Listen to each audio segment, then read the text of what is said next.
Hi guys, அது dream 11 அவங்களுடைய real மணி games இது எல்லாத்தையுமே வந்து ஸ்டாப் பண்ணிட்டாங்க. அது நம்ம எல்லாருக்குமே தெரியும். நானுமே ஒரு வீடியோ தனியா போடாம south Africa versus Australia second மேட்சோட ப்ரிடிக்ஷன் வீடியோல ஸ்டார்டிங்ல ஒரு 5-6 நிமிஷம் இதை பத்தி பேசியிருந்தேன். நான் அந்த வீடியோ ரெக்கார்ட் பண்ண சமயத்துல ராஜ்யசபால இந்த பில் பாஸ் ஆயிருந்துச்சு. பிரசிடென்டோட சைன் வந்து பண்ணல. பட் ஸ்டில் வந்து கேன்சல் ஆகிறதுக்கு வாய்ப்பு இருக்கு அப்படிங்கிறது எல்லாத்தையுமே நான் கிளியரா வந்து அந்த வீடியோலயே மென்ஷன் பண்ணியிருந்தேன். ஸோ இது வரைக்கும் இந்த ஒரு வாரமா ஏன் வீடியோ போடல அப்படின்னு பார்த்தீங்கன்னா, இது வரைக்குமே நமக்கு வந்து சொல்லிக்கிற அளவு எந்தவித அப்டேட்டும் இல்ல. ஒன்ஸ் கேம் எல்லாம் பேன் ஆயிடுச்சு. பட் எந்தவித அப்டேட்டும் இல்ல. பட் டெலகிராம் சேனல்ல வந்து நான் ரெகுலரா ஒவ்வொரு விஷயம் நடக்கிற ஒவ்வொரு விஷயத்தையும் நான் டெலகிராம் சேனல்ல ரெகுலரா அப்டேட் பண்ணிருந்தேன். ஆடியோ மெசேஜாவோ அல்லது ஒரு டெக்ஸ்ட் மெசேஜாவோ போட்டு நான் கிளாரிஃபை பண்ணிட்டே இருந்தேன். ஸோ வீடியோவா போடாததுக்கு காரணம் வந்து வந்த எல்லா நியூஸுமே வந்து மேபி, லைக்லி இந்த மாதிரியே வந்ததே தவிர நியூஸா மட்டுமே வந்ததே தவிர அஃபிஷியலா வந்து ஒரு கன்ஃபர்மேஷன் எதுலையுமே கிடைக்கல. ஸோ இன்னைக்கு லக்கிலி ஒரு நல்ல ஒரு நியூஸ் வந்து கிடைச்சிருக்கு. ஸோ அதனால தான் இந்த வீடியோ நான் ரெக்கார்ட் பண்ணுறதுக்கான ரீசன். அண்ட் அது மட்டும் இல்லாமல் டெலகிராமில் சொன்ன ஒரு சில விஷயங்கள் அகைன் இங்கேயும் நான் வந்து சொல்ல விரும்புகிறேன். ஏன்னா நிறைய பேர் வந்து டெலகிராம் சேனலில் ஜாயின் பண்ணாமல் இருக்கலாம், யூடியூப்ல வீடியோஸ் மட்டும் பார்க்கக்கூடியவங்களா இருக்கலாம். அவங்களுக்காக இதை வந்து நான் எக்ஸ்பிளைன் பண்ணுறேன். ஸோ இதில் சொல்லியிருக்கக்கூடிய இந்த 4 கொஸ்டினுக்கு உங்களுக்கு ஆல்ரெடி ஆன்சர் தெரியும் அப்படின்னா நீங்கள் வந்து இந்த வீடியோவை ஸ்கிப் பண்ணிக்கலாம். இல்லை இதுல இருந்து ஏதாவது உங்களுக்கு ஒரு சில கொஸ்டின்ஸுக்கான ஆன்சர் தெரிஞ்சுக்க விரும்புனீங்க அப்படின்னா இந்த வீடியோவை ஃபர்தரா நீங்க கண்டினியூ பண்ணுங்க.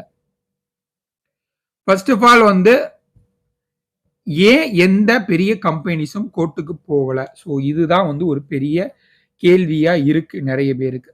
ஏன்னா வந்து இந்த பேன் இதெல்லாமே நம்ம எதிர்பார்க்காததுதான். சடனா வந்து ஒரு 3-4 நாள் பீரியட்ல வந்து டக்கு டக்கு டக்குன்னு எல்லா ஒரு லா கிரியேட் பண்ணி பண்ணிட்டாங்க.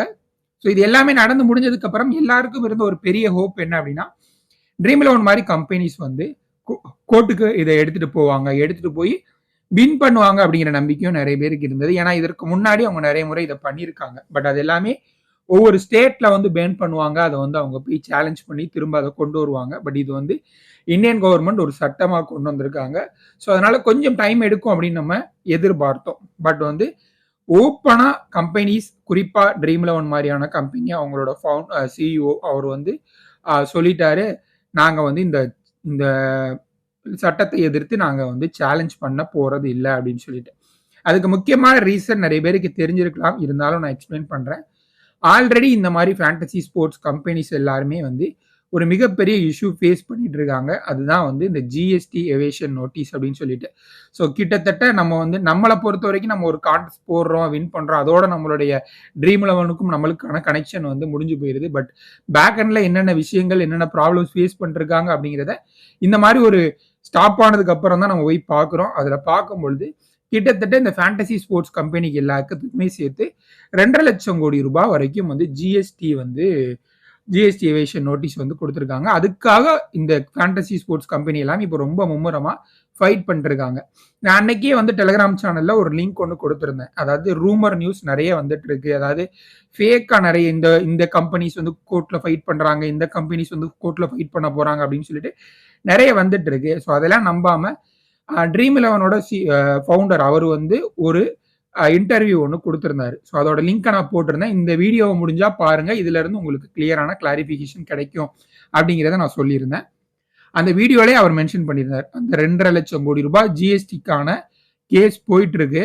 ஸோ அந்த ஜட்ஜ்மெண்ட் மட்டும் இந்த கம்பெனிஸுக்கு ஃபேவரபிளா வரல அப்படின்னா முக்காவாசி கம்பெனி வந்து பேங்க்ரப்ட் கூட ஆகலாம் அப்படிங்கிற மாதிரி மென்ஷன் பண்ணியிருந்தாரு. ஸோ இதுல இருந்தே நம்ம தெரிஞ்சுக்கலாம், இந்த கேம் எல்லாம் வந்து அன்பேன் ஆகுறத விட அவங்களுக்கு முக்கியமான விஷயம் வந்து இந்த ஜிஎஸ்டி பிரச்சனை தான். ஸோ அதனால தான் வந்து எந்த கம்பெனிஸும் இதுவரைக்கும் வந்து இந்த லாவை எதிர்த்து முன்னாடி போகலை அப்படிங்கிற மாதிரி என்னால் ஓரளவுக்கு ப்ரெடிக்ட் பண்ண முடியுது.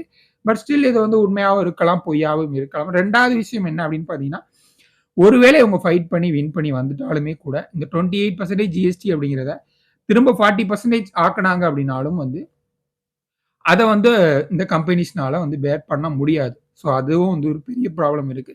ஸோ இந்த ஜிஎஸ்டி இஷ்யூ எல்லாம் முடிஞ்சதுக்கு அப்புறம் மேபி வந்து ஃபைட் பண்ணலாம் அப்படிங்கிற மாதிரி கூட ஒரு ஐடியா இருந்திருக்கலாம். ஸோ இதுதான் ஒரு முக்கியமான ரீசன். இந்த பெரிய கம்பெனிஸ் எதுவும் ஓப்பனா வந்து ஸ்ட்ரெயிட்டாவே வந்து நாங்க இந்த லாவை எதிர்த்து எந்தவித சேலஞ்சும் பண்ண போறதில்லை அப்படின்னு அனௌன்ஸ் பண்ணதுக்கு ஒரு மிகப்பெரிய காரணமா நான் அந்த ஜிஎஸ்டி இஷ்யூவை நான் பார்க்குறேன். 2வது கொஸ்டின் ட்ரீம் 11 திரும்ப வருமா வராதா? என்ன பொறுத்த வரைக்கும் ட்ரீம் 11 100க்கு 90% கன்ஃபார்மா திரும்ப வந்துரும் அப்படிங்கிறது தான் என்னோட கணிப்பு. பட் அது வந்து இப்போ உடனே வருமா? வித்தின் அ மந்த்துக்குள்ள வருமா? வித்தின் அ வீக்குக்குள்ள வருமா? அப்படின்னு கேட்டா, அதற்கான சான்ஸ் ரொம்ப ரொம்ப கம்மி. ஏன்னா ட்ரீம் 11 மாரியான ஃபேண்டசி ஸ்போர்ட்ஸுக்கு இங்க மார்க்கெட் வேல்யூ ரொம்ப ரொம்ப அதிகம். யூசர்ஸும் வந்து இந்தியாவ பொறுத்தவரைக்கும் மிகப்பெரிய ஒரு மார்க்கெட். ஸோ அதனால நெறைய ரெகுலேஷன்ஸோட, நெறைய வந்து கண்ட்ரோல்ஸோட ஒரு டெபாசிட் பண்ணா இவ்வளோதான் பண்ண முடியும் அப்படிங்கிறது. ஏன்னா, இந்தியன் கவர்மெண்ட் அவங்க வச்ச ஒரு இதே வந்து என்ன அப்படின்னு கேட்டீங்கன்னா, நெறைய பேர் இதுக்கு அடிக்ட் ஆகுறாங்க. நெறைய பேர் ஃபினான்ஷியல் ரீதியா நெறைய ப்ராப்ளம்ஸ் வந்து ஃபேஸ் பண்றாங்க. அண்ட் எக்ஸ்ட்ரீம் லெவலுக்கு போய் தவறான முடிவுகளும் எடுக்குறாங்க அப்படிங்கிற மாரி சொல்லியிருந்தாங்க. ஸோ அதெல்லாம் கண்ட்ரோல் பண்ணணும்னா, நெறைய விஷயங்கள் ரெகுலேட் பண்ண வேண்டியது இருக்கு. ஸோ அதெல்லாம் பண்ணி மேபி ஒரு 5, 6 மாசம் இல்ல 1 வருஷம் கூட ஆகலாம். ஆகி திரும்ப வர்றதுக்கு வாய்ப்பு அதிகமா இருக்கு. பட் இப்போ உடனே வர்றதுக்கான வாய்ப்பு தான் ரொம்ப ரொம்ப கம்மியா தெரியுது. ஸோ ட்ரீம் 11 மாரியான ஃபேண்டசி ஸ்போர்ட்ஸுக்கு இங்க வேல்யூஸ் அதிகம். ஸோ வர்றதுக்கான பாசிபிலிட்டி கட்டாயம் இருக்கு. பட் எல்லாருமே வந்து உடனே எதிர்பார்த்து தான் இந்த கொஸ்டினை கேட்டிருப்பீங்க அப்படின்னு நான் நம்புறேன். அதனால உடனே வர்றதுக்கான சான்ஸ் லீகல் ஃபைட் பண்ணி வர்றதுக்கு வாய்ப்பு இருக்கு. அது வந்து நான் இந்த இந்த இதுல சொல்றேன். அப்படி இல்ல அப்படின்னா இந்தியன் கவர்மெண்ட் அபிஷியல்ஸ்டே வந்து அவங்க வந்து ரெக்வஸ்ட் பண்ணி இந்த மாதிரி ஒரு சில ரெகுலேஷன்ஸோட வர்றோம் அப்படின்னு கேட்டு கூட வர்றதுக்கான வாய்ப்புகள் இருக்கு. ஏன்னா இந்த ட்ரீம் 11 வந்து ஸ்டாப் பண்ணதுனால என்னென்ன விதமான ப்ராப்ளம்ஸ் எல்லாம் ஆல் ஓவர் இந்த ஸ்போர்ட்ஸ் இண்டஸ்ட்ரியே எந்த மாதிரியான ப்ராப்ளம்ஸ் ஃபேஸ் பண்ணிட்டு இருக்கு அப்படிங்கிறத நீங்க பார்க்கலாம். ஈசிஎன் ஸ்போர்ட்ஸ் அப்படின்னு சொல்லிட்டு சார் இசிஎஸ் T10 அப்படின்னு ஒரு T10 போட்டி நடக்கும். ஸோ அது எல்லாருக்குமே ஞாபகம் இருக்கும். அந்த லீகே வந்து உடனே தற்காலிகமா வந்து நிறுத்தி வைக்கணும் அப்படின்னு சொல்லி உடனே ஸ்டாப் பண்ணிட்டாங்க. ட்ரீம் 11 ஸ்டாப் பண்ண அடுத்த இதே வந்து அவங்க ஸ்டாப் பண்ணிட்டாங்க. ட்ரீம் 11 இது மட்டும் இல்லாம எக்கச்சக்கமான லீக்ஸுக்கு வந்து மேஜர் ஸ்பான்சராவே இருக்காங்க. அதுல எல்லாத்துலயுமே இருந்து விலகிட்டாங்க. அண்ட் இந்தியன் டீமோட ஜெர்சி ஸ்பான்சர்ல இருந்தும் விலகிட்டாங்க. ஸோ இந்த மாதிரி நெறைய விலகும் பொழுது நெறைய இந்த மாதிரியான T20s லீக், லோக்கல்ஸ் லீக் வந்து கம்ப்ளீட்டா ஷட் டவுன் ஆகுறதுக்கும் வாய்ப்பு இருக்கு. இல்ல ஃபேண்டசி வித்தவுட் ஃபேண்டசி ஸ்போர்ட்ஸ் அப்படின்னு பார்க்கும் பொழுது நெறைய வந்து இந்த மாதிரியான T20s லீகோட வியூவர்ஷிப் வந்து பயங்கரமா அடி வாங்குறதுக்கு வாய்ப்பு இருக்கு. இது கண்டிப்பா வந்து ஒரு பொருளாதாரத்துல வந்து பெரிய அளவுல பாதிப்பை ஏற்படுத்தும் அப்படிங்கிறதுல எந்தவித சந்தேகமும் கிடையாது. அண்ட் அது மட்டும் இல்லாம கிரிக்பஸ் இன்னைக்கு ஒரு நியூஸ் போட்டிருந்தாங்க. கிட்டத்தட்ட 8,000 கோடி ரூபாய் வரைக்கும் அந்த விளம்பரத்து மூலியமா வரக்கூடிய வருமானத்தை மட்டும் இழக்கிறாங்க. இந்த மாதிரி ரியல் மணி கேம் ஆப்ஸ் வந்து வந்து தடை செய்யப்பட்டதால அப்படிங்கிற மாதிரி சொல்லியிருக்காங்க. ஸோ இந்த மாதிரியான எக்கச்சக்கமான பிரச்சனைகள் இருக்கு. ட்ரீம் 11 ஒரு வேளை திரும்ப வரல அப்படின்னா ட்ரீம் 11 இல்ல ஃபேண்டசி ஸ்போர்ட்ஸ் இது எல்லாமே சேர்த்து. ஏன்னா நெறைய ஆப்ஸ் வந்து இதுல ட்ரீம் 11க்கு ஈக்குவலாவே வந்து நெறைய ஆப்ஸ் வந்து கொஞ்சம் முன்னேறி வந்துட்டு இருந்தாங்க. மை சர்க்கிள் 11, MPL இந்த மாதிரியான ஆப்ஸ் எல்லாமே வந்து கிட்டத்தட்ட அவங்களுக்கு இதான் வந்துட்டு இருந்தாங்க. பட் ஸ்டில் ட்ரீம் 11 தான் டாப் 1ல இருந்தாங்க அப்படிங்கிறத பார்க்கலாம். அண்ட் இது டெய்லி டெலகிராம் ஓப்பன் பண்ண அப்படின்னாலே வந்து ஒவ்வொருத்தவங்களும் கேட்கக்கூடிய கொஸ்டின் இதுதான். ஸோ இது ஏதாவது பாசிட்டிவ் அப்டேட் வந்திருக்கா அப்படின்னு சொல்லிட்டு. ஸோ இது எதுக்கு நான் சொல்லல அப்படின்னா கிட்டத்தட்ட ஒரு 2-3 நாளாவே நெகட்டிவ் அப்டேட்டா கொடுத்துட்டு இருந்தேன். யூசர்ஸும் கொஞ்சம் டென்ஷன் ஆனாங்க டெலகிராம்ல. பட் என்ன பண்றது வர்ற நியூஸை தான் நம்ம கொடுக்க முடியும். ஸோ ஃபர்ஸ்ட் ட்ரீம் 11 வந்து விலகுனாங்க. நாங்க கோர்ட்டுக்கு போகல சேலஞ்ச் பண்ணல அப்படின்னு சொல்லிட்டு. அதற்கப்புறம் வந்து கேம் ஸ்கிராப்ட் அப்படின்னு சொல்லிட்டு இந்த ரம்மி இந்த மாதிரியான இதுல உள்ள அந்த ஒரு கம்பெனி. ஸோ அவங்க வந்து விலகி இருந்தாங்க. நாங்க வந்து கோர்ட்டுக்கு போகல அப்படின்னு சொல்லிட்டு. அதற்கப்புறம் நேத்து மதியம் ஒரு நியூஸ் வந்து பயங்கரமா வேகமா பரவிட்டு இருந்தது. ஜூபி அப்புறம் வந்து இன்னும் ஒரு ஜங்லி கேம்ஸ் இந்த மாதிரி வந்து ஒரு சில கம்பெனிஸ் வந்து கோர்ட்டுக்கு போறதா வந்து சொல்லியிருந்தாங்க. பட் அதற்கப்புறம் வந்து நேத்து ஈவினிங் வந்து இந்த ஜூபி அப்படிங்கிற அவங்க அபிஷியலா அப்டேட் கொடுத்திருந்தாங்க. நாங்க வந்து கோர்ட்டுக்கு போகல அப்படிங்கிற மாதிரி சொல்லியிருந்தாங்க. அதையும் கொடுத்தேன். அது கொடுத்ததுக்கு அப்புறமே நிறைய பேர் டென்ஷன் ஆயிட்டாங்க. ப்ரோ யாராவது பாசிட்டிவ் அப்டேட் கொடுக்குறாங்க. நீங்க உடனே உள்ள பூந்து அது வந்து இல்ல ஃபேக் நியூஸ் அப்படின்னு சொல்லிடுறீங்க. ஹோப்பை பூரா உடைக்கிறீங்க ப்ரோ அப்படின்னு. நான் ஃபேக் ஹோப் கொடுத்து என்ன பண்ண போறேன்? ஸோ உண்மையான நியூஸ் வந்தா நான் அதை சொல்ல போறேன். ஆல்ரெடி ட்ரீம் 11 இந்த மாதிரி சடனா ஸ்டாப் ஆனதே நிறைய பேருக்கு மன உளைச்சலா இருக்கும். திரும்ப ஒரு நான் நம்பிக்கை கொடுத்துட்டு அது அவங்க நாளைக்கு பேக் அடிச்சிட்டாங்க அப்படின்னா அது ஒரு தேவையில்லாத மன உளைச்சலா இருக்கும். ஸோ அதனால தான் நான் வந்து எந்த இதுன்னு சொல்ல. ஸோ இப்போ இன்னைக்கு அஃபிஷியலாவே ஒரு நியூஸ் வந்திருக்கு. A23 அப்படிங்கிற ஒரு ஐ திங்க் ஒரு அதுவும் ஒரு இந்த கார்ட் ரிலேட்டட் கேம் அப்படின்னு தான் நினைக்கிறேன். ஸோ அவங்க வந்து அஃபிஷியலா கர்நாடகா கோர்ட்ல வந்து இந்த ஆன்லைன் கேமிங் பில்லை எதிர்த்து அப்பீல் பண்ணியிருக்காங்க. ரிட் பெட்டிஷன் வந்து போட்டிருக்காங்க. ஸோ இதனால வந்து என்ன நடக்கும் அப்படின்னு கேட்டீங்கன்னா ஒருவேளை இவங்க ஸ்டே ஆர்டர் வாங்கிட்டாங்க அப்படின்னா நாங்க கோர்ட்ல அப்பீல் பண்ணல அப்படின்னு சொன்ன ட்ரீம் 11ல இருந்து எல்லா ஆப்பும் திரும்ப வந்துறதுக்கு வாய்ப்பு இருக்கு. ஆனா இது வந்து டெம்பரவரியா இருக்கும். ஸ்டே அப்படிங்கிறது கொஞ்சம் டெம்பரவரி தான். இதற்கப்புறம் வந்து சுப்ரீம் கோர்ட்டுக்கு போறதுக்கு வாய்ப்பு இருக்கு. கவர்மெண்ட் தரப்புல இருந்து கூட போய் அது வந்து திரும்ப வந்து அந்த ரூல் வந்து பிரேக் பண்ணலாம். பட் இப்போ ஸ்டே வாங்கிட்டாங்க அப்படின்னா இந்த லா, இந்த ஆன்லைன் கேமிங் பில் அப்படிங்கிற அந்த சட்டம் வந்து டெம்பரவரியா வந்து அன்பேன் செய்யப்படும். ஸோ அந்த கேப்ல வந்து இந்த ரியல் மணி கேம்ஸ் எல்லாமே வந்து கொஞ்ச காலத்துக்கு எந்தவித தடையுமின்றி நடக்கிறதுக்கு வாய்ப்புகள் அதிகமாகவே இருக்கு. பட் இந்தியன் கவர்மெண்ட் ஒரு ஒரு சட்டத்தை கொண்டு வரணும் அப்படின்னா அதுவும் அவங்க ஒரு முயற்சி எடுத்து டக்குன்னு கொண்டு வரணும்னா எப்படியெல்லாம் பண்ணுவாங்க அப்படிங்கிறத நம்ம இந்த கேம்லயே வந்து நம்ம இந்த இந்த சட்டத்திலே நம்ம வந்து தெளிவா தெரிஞ்சிருக்கலாம். ஏன்னா நான் இதுல ஃபேஸ் பண்ண விஷயங்கள், நான் பார்த்த விஷயங்களை உங்களுக்கு சொல்றேன். போன வாரம் செவ்வாய்க்கிழமை நைட்டு தான் இந்த மாதிரி ஒரு பில் வந்து கேபினெட்ல பாஸ் ஆயிருக்கு அப்படிங்கிறது நிறைய பேருக்கே தெரியும், இன்க்ளூடிங் எனக்கும் சேர்த்து தான் சொல்றேன். அதற்கப்புறம் மறுநாளே லோக்சபால பாஸ் ஆனுச்சு. லோக்சபால பாஸ் ஆனோன்னு நிறைய பேர் வந்து அந்த ஒரு ஷெடியூல் சார்ட் கொடுத்துருப்பாங்க. அது ரொம்ப ட்ரெண்டிங்கா பயங்கர வைரலா எல்லா இடத்துலயும் சுத்திட்டு இருந்துச்சு. அதாவது இது வந்து ராஜ்யசபாக்கு போறதுக்கு 1ல இருந்து 2 வீக் ஆகும். அதற்கப்புறம் வந்து பிரசிடென்ட் சைன் பண்றதுக்கு ஒரு 4 வாரமாவது ஆகும்.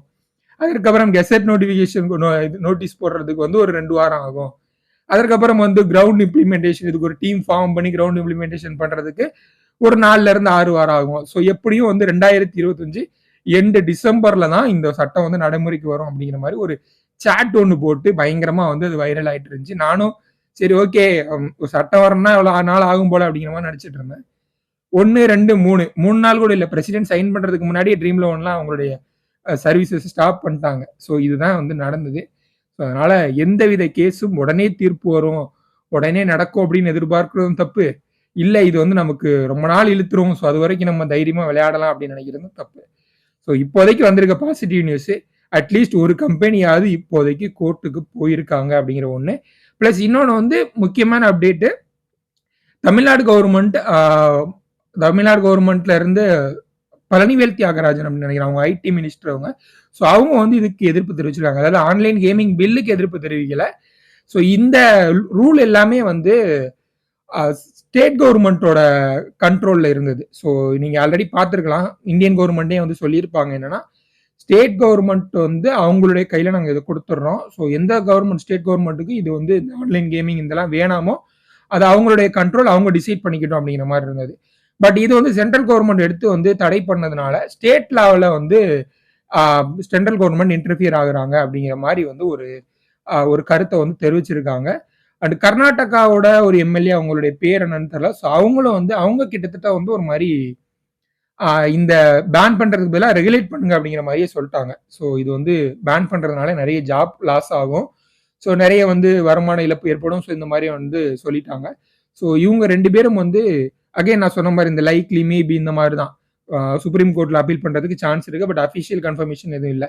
அஃபிஷியல் கன்ஃபர்மேஷன் இந்த A23 அப்படிங்கிற ஒருத்தவங்க இப்போதைக்கு கர்நாடகா கோர்ட்ல வந்து, ஹை கோர்ட்ல வந்து ரெட் பெட்டிஷன் போட்டிருக்காங்க. ஸோ அதுதான் வந்து அதற்கு கடைசி கொஸ்டின். டெலகிராம் மற்றும் இன்ஸ்டாகிராம்ல வந்த கேள்விகளுக்கான பதில். ஸோ இதுல வந்ததுக்கான கேள்விக்கான பதிலெல்லாம் வந்து பெரிய லெவலில் ஒன்றும் இல்லை. முக்கியமா நீங்க உங்களுக்கு வந்து நான் ஒரு ரெக்வஸ்டா சொல்றது தான் அது. ஸோ இது வரைக்கும் டெலகிராம் இன்ஸ்டாகிராம்ல ஜாயின் பண்ணாதவங்க ஜாயின் பண்ணுங்க, லிங்க்ல வந்து கொடுத்துருக்கேன். அதில் வந்து கூட நீங்கள் கொஸ்டின்ஸ் கேட்கலாம். இதில் வந்தது வந்து ஒரு சில இது வந்து பேன் ஆகாத ஆப் இருக்கு, அதாவது ஆப்லாம் கிடையாது, அது வெப்சைட்ஸு. அதெல்லாம் வந்து ஆல்ரெடி தடை செய்யப்பட்ட வெப்சைட்ஸ் தான். ஸோ அது எல்லாத்துலேயுமே நீங்கள் போய் இந்த விளையாடலாமா அப்படிங்கிற மாதிரி நிறைய கேட்டுட்டு இருந்தாங்க.